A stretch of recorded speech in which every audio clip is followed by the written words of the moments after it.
नमस्कार दोस्तों। महादेव के 12 ज्योतिर्लिंग के वीडियो सीरीज में आप सबका स्वागत है। तो अगला ज्योतिर्लिंग है बैद्यनाथ ज्योतिर्लिंग।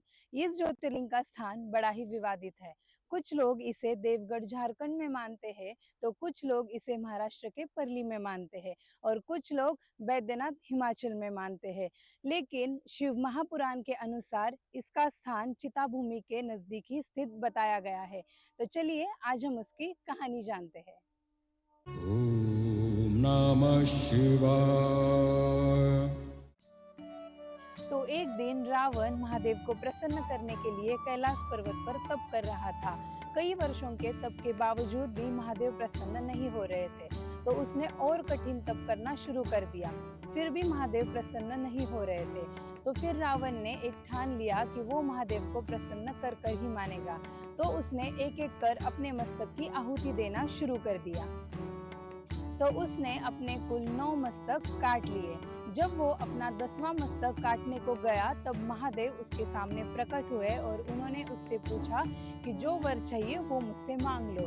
तब रावण ने महादेव से कहा कि मुझे सबसे बलशाली होने का वरदान प्रदान करें। तो महादेव ने रावण को वो वर दे दिया। उसके बाद रावण ने महादेव से कहा कि आप मेरे साथ लंका चलिए।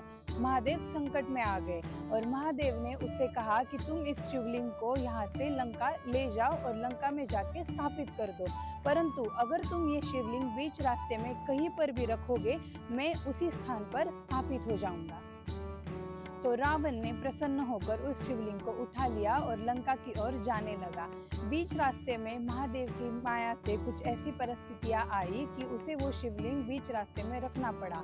लेकिन उसी समय उसे वहां से एक आदमी गुजरते हुए दिखा।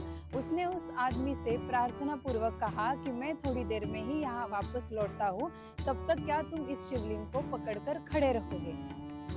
तो बहुत समय बीतने के बाद भी रावण वहां पर नहीं लौटा।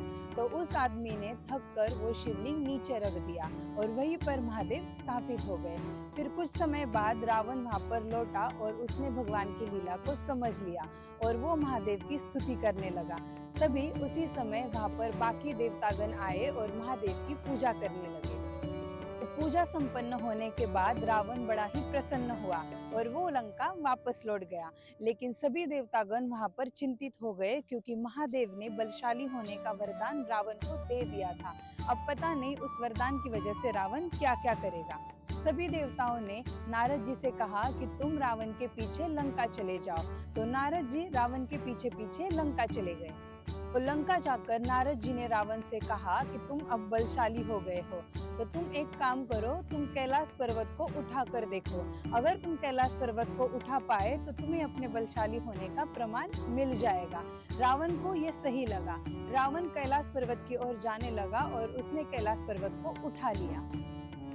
तो कैलाश पर्वत उठाने की वजह से महादेव क्रोधित हो गए और उन्होंने रावण को श्राप दे दिया कि अपने बलशाली होने का घमंड करने वाले पुरुष, तेरा अंत जल्दी ही होने वाला है और तेरा अंत करने वाला पुरुष जल्द ही इस पृथ्वी पर अवतरित होगा।